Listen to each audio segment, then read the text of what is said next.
There was a lot of passion. I mean, I went to Europe everywhere that my character goes. I did that journey. Mm, So all the places that she visits, all the people she talks to, like I met those people. I went to those interesting. places. I spent like 4 weeks by myself in Europe, So you just really just jumping became her. around. Yeah, I mean, she's way cooler than I am. Don't get me wrong. Like she's, Touche, fair yeah, enough. yeah, is definitely more courageous than Okay, I am. But of course, when you write, there's, parts of you that you put in your of characters course. and parts of people in your community that you put in other characters.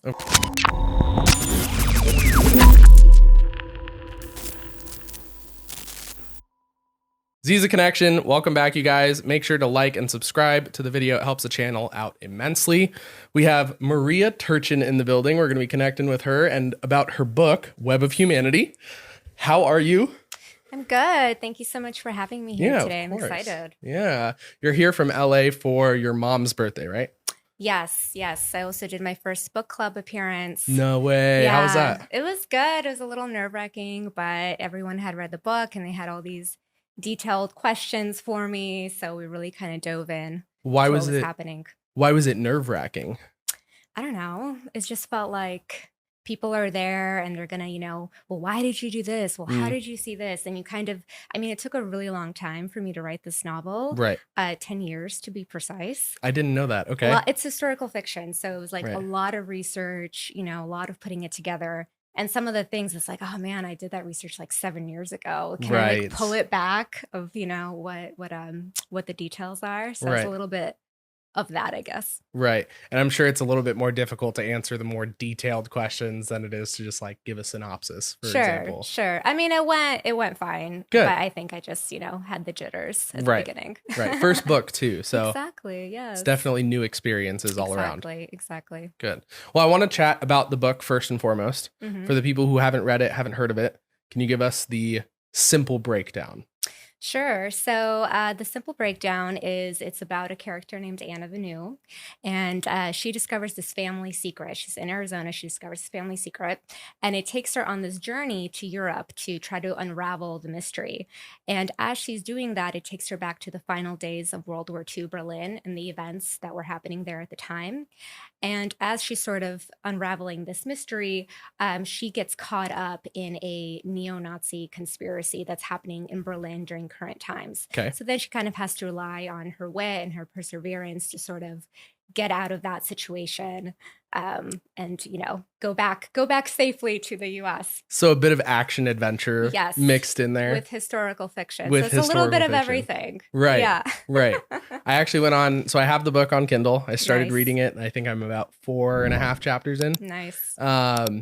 So I'm interested to see where this goes with the details, like you were saying. Yeah. Was it kind of chronological as you were writing it? So the research went chronologically with the text, or was it kind of all over the No, place? it was all over the place. Actually, I started with the ending Okay. and I can't tell you what it is, obviously. Right. But what happened is my father, who works in medical massage, he had a patient come to him, and he actually told him a true story that he accidentally found out about his family, and it was so wild that we were like, this is a movie. Like, how is this real life?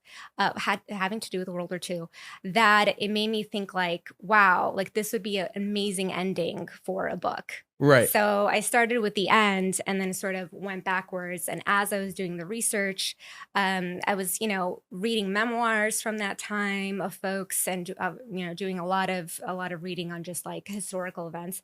But it made me be able to pull in random stories and Right. experiences of real people, obviously changing some details, and then sort of combine them into this like intricate narrative where, you think it's going this way, but then there's an angle, and then it all kind of sort of connects in the end.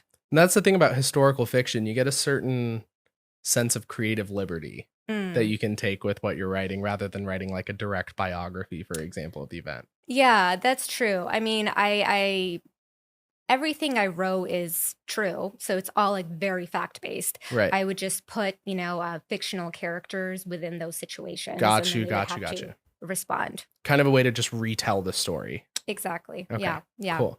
And you got your bachelor's degree in psychology, Hmm. and then you have 2 master's degrees in public policy Okay. and social welfare from Okay. UC Berkeley. How did those impact what you wrote and why you wrote it?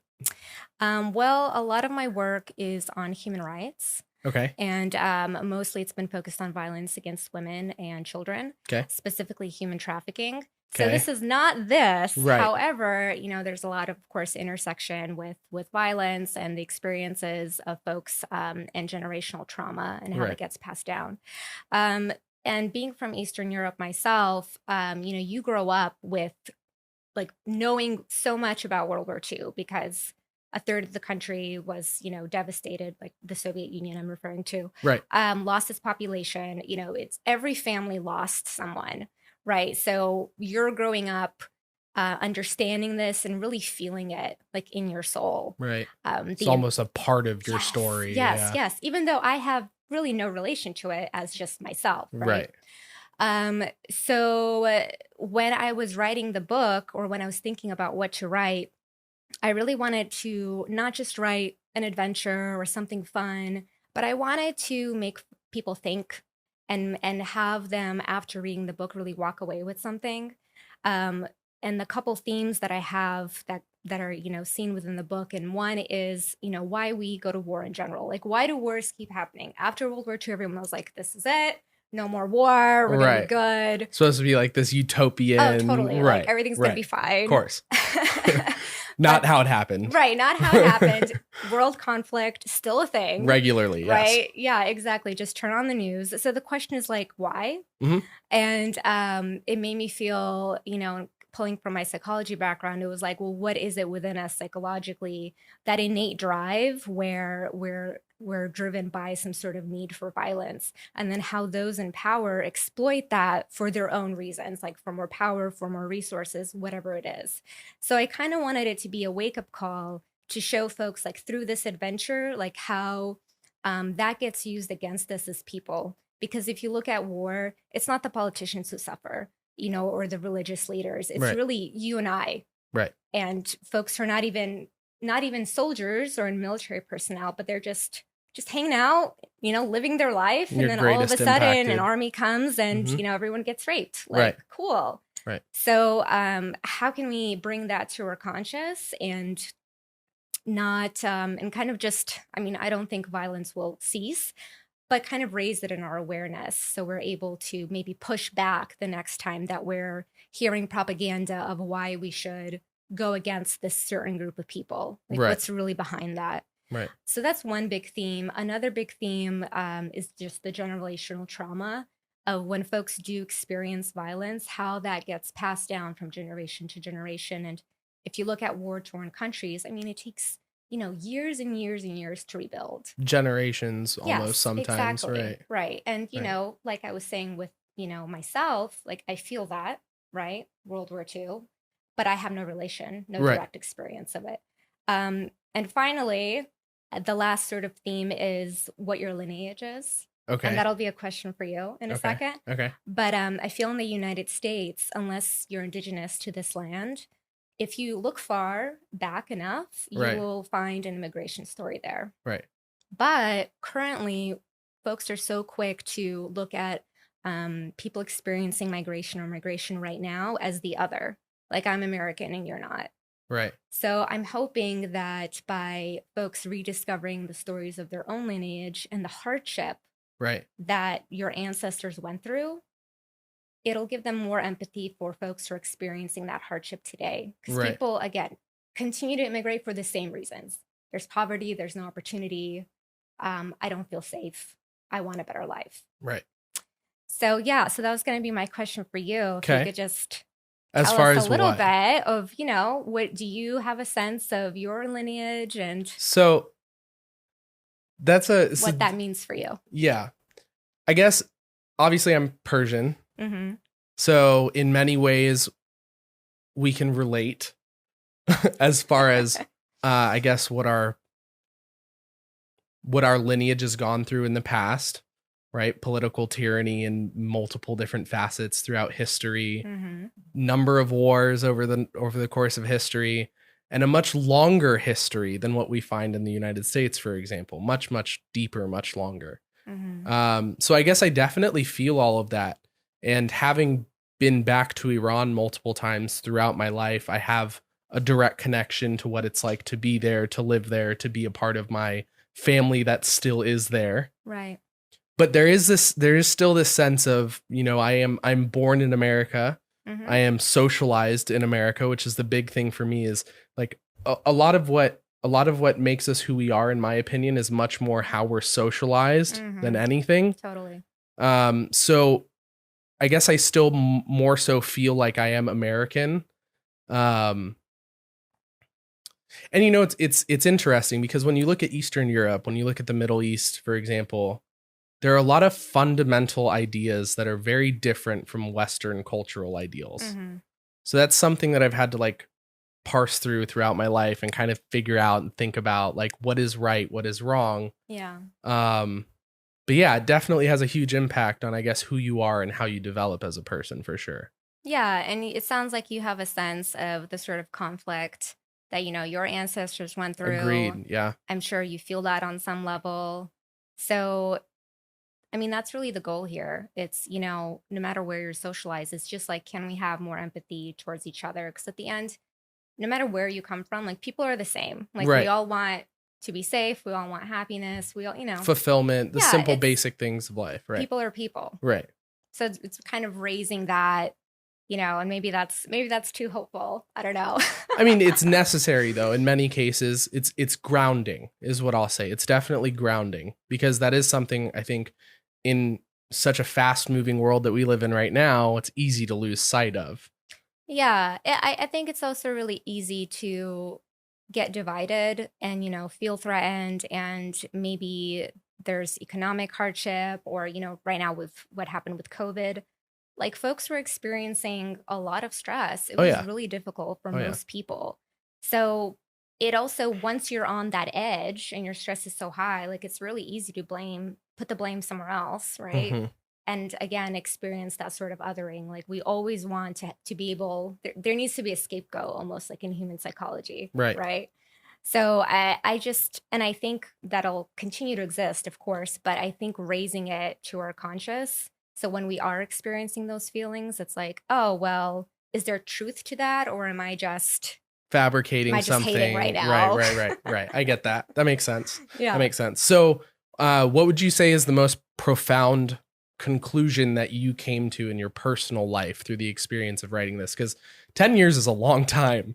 That's a very long time. How old were you when you started writing? 25. Okay, so you were a year older than I am right now.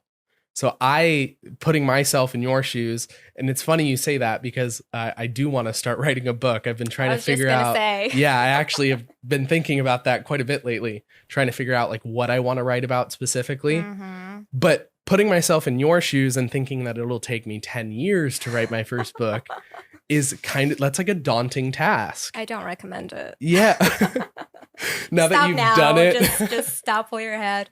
You're like, well, you must have been really passionate about the topic. Was it that, or did you feel like you were just too far to not tell the rest of the story?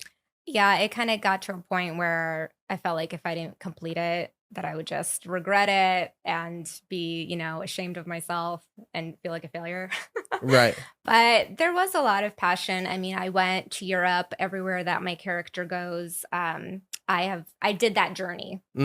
So all the places that she visits, all the people she talks to, like, I met those people. Interesting. I went to those places. I spent like 4 weeks by myself in Europe. So you really just jumping became around. Her. Yeah, I mean, she's way cooler than I am. Don't get me wrong. Like, she's, Touche, fair enough. Yeah, is definitely more courageous than I am. But of course, when you write, there's, parts of you that you put in your characters, and parts of people in your community that you put in other characters. Of course. Yeah. So what would you say is that one big takeaway that you had over the course of that 10 years? Like, I'm trying to pull something that's like, I'll give you something developmental, to consider. You know what I mean? Okay, here we go. So I think the challenge when you're writing a book for 10 years is that you change as a person. Okay. Your language changes, your ideals change. The way you would phrase something changes. And especially, 25, like, yes, you're becoming an adult, but then, you hit 30 and things are different. 25 to 35 is a stark difference. There's a big difference. Yeah. So That's all in front of you. It's going to be Right. great. Fair enough. I'm here for it. But it got to the point where I was rereading my earlier material and I was like, oh my gosh, I mean, You're like, this just, doesn't even sound this is coherent so now. corny. Yeah, Like, yeah, I yeah. can't, no one could see this. Right. So then you have to rewrite that whole, section. Which obviously takes a long time. And I mean, to be fair, I was studying for the jury while I was writing this. I did a double master's. So, Right. it There's a was, lot going on. yeah, I was working full time. There was a lot going on. Right. And I think it just depends what you're writing about. Like historical fiction, I don't know if I would write that again. I mean, just Right. the amount of research was insane. Right. But for you, if you're writing about, I'd probably be like more nonfiction-esque.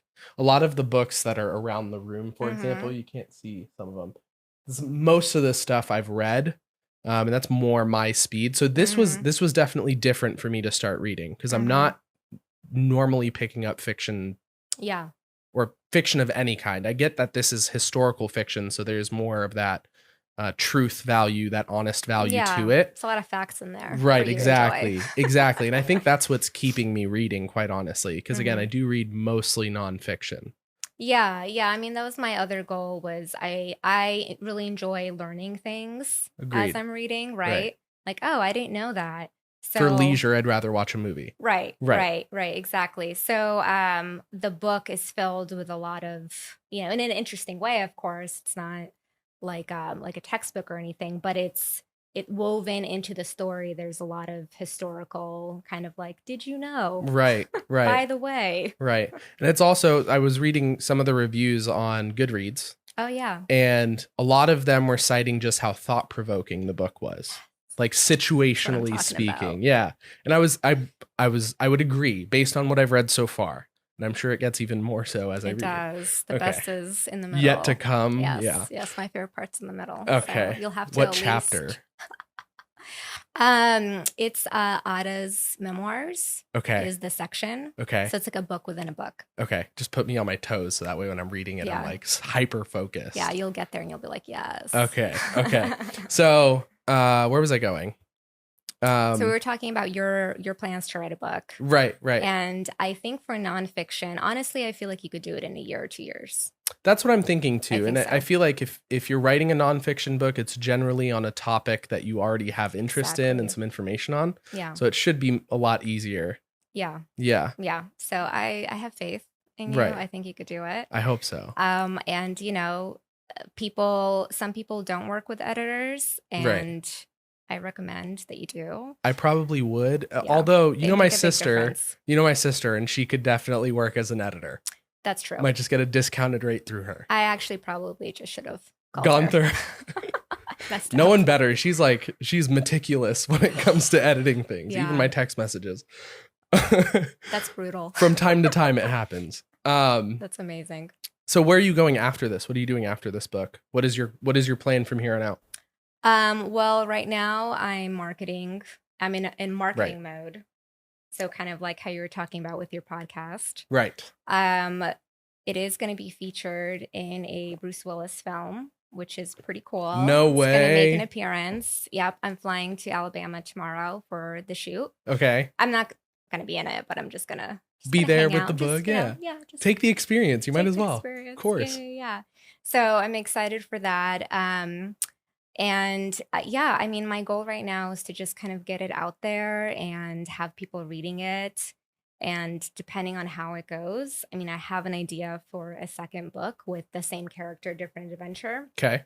But, again, it takes so much of you as an author to put your passion and your soul into this project that it's like, you just need to be mentally prepared to go there. Well, is this a main career focus for you, is writing? Do you want being an author to be what you're known for or what you do best? It's hard. I have a lot of passions. I mean, tell from your degrees. Yes. It's something I would definitely love to do professionally and continue to do professionally.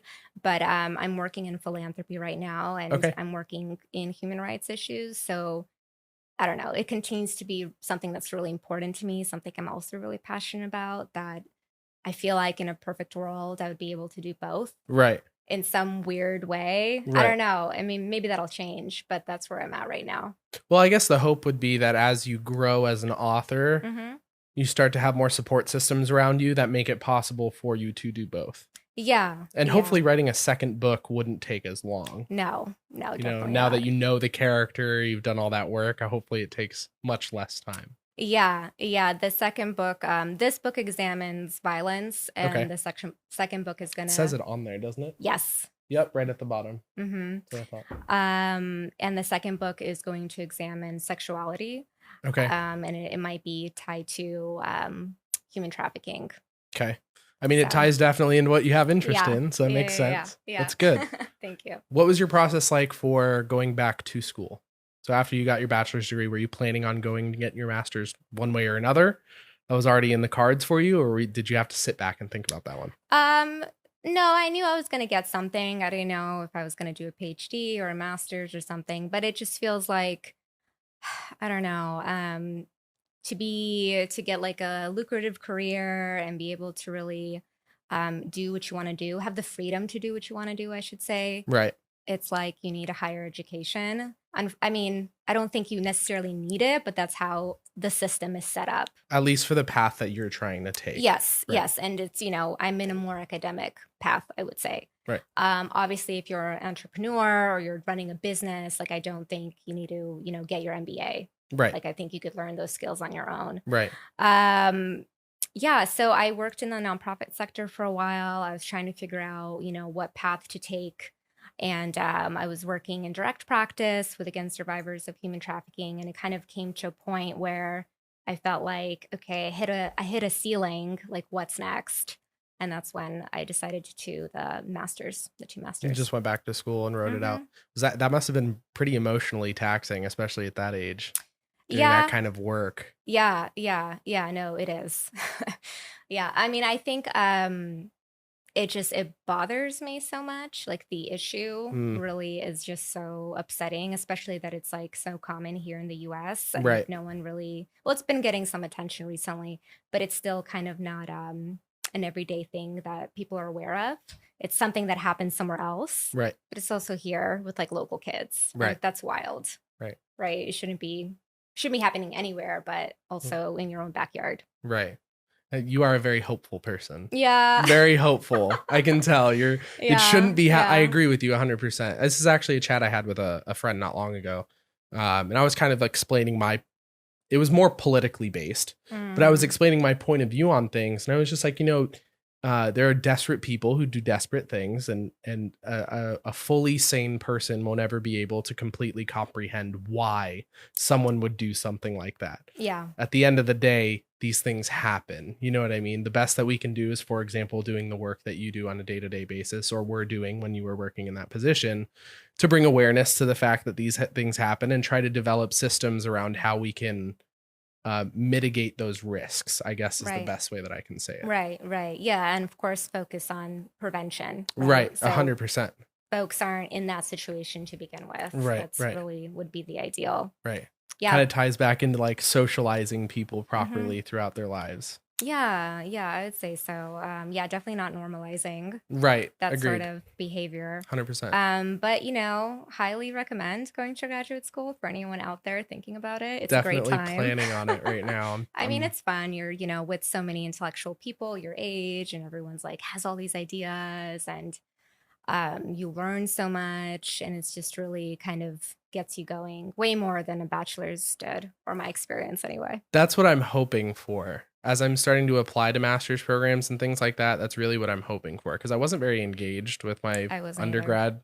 Okay, so that gives me a little bit of hope. I'm excited. It's like a complete 180. Okay, good. Totally. Yeah. I'm starting to put my CV together and my applications and all that stuff to get going with it. So we'll see where it goes. For psychology? Yep. Oh my God. So end goal is a clinical PsyD. Nice. And that's a good I've been eyeing some. I think they do 2-year postdoctorates for neuro. And I'm thinking about doing a postdoctorate for neuropsychology after.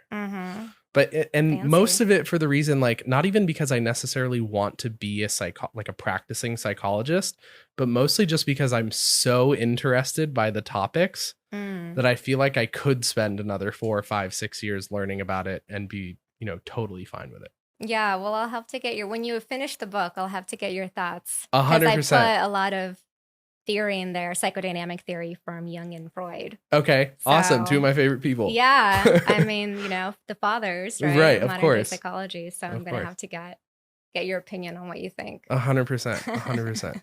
So I know you have to get going here soon. I wanted to give you the floor. So you have a camera right there, a camera right there. If you have Okay. any messages you want to tell people or anything you want to promote, obviously the book here, I'll put links down below on where they can get that on Amazon and all that stuff. But yeah, if you have anything you want to talk to people about or kind of let them know about yourself or the book, whatever it is, all you. Oh, wow. No pressure. Right. Well, I mean, of course, I would love everyone to read this book, not just because I wrote it, but because with it, I'm really hoping to spark a larger conversation of how important our connection to each other is and how, like I said before, how the journey of our ancestors really impacts our current lives and how if we look far enough, we're really connected to one another. So that's my message to folks. I love it. Thank you Yeah. so much for coming on the show. Thank you for giving Thank us your you. time. Of Appreciate course. it. Make sure to go check out the links down below. There is paperback and Kindle. Yes. Okay. I have the Kindle version. I was too early to the game, so I didn't get the paperback. The paper bag is It's nice. I like it. you could probably hurt someone with this thing. There's It's a something good about time. physical books. Yeah. Yeah. Yeah. Definitely like makes it a bit more of an Mhm. experience. It's a serious read. Right, right.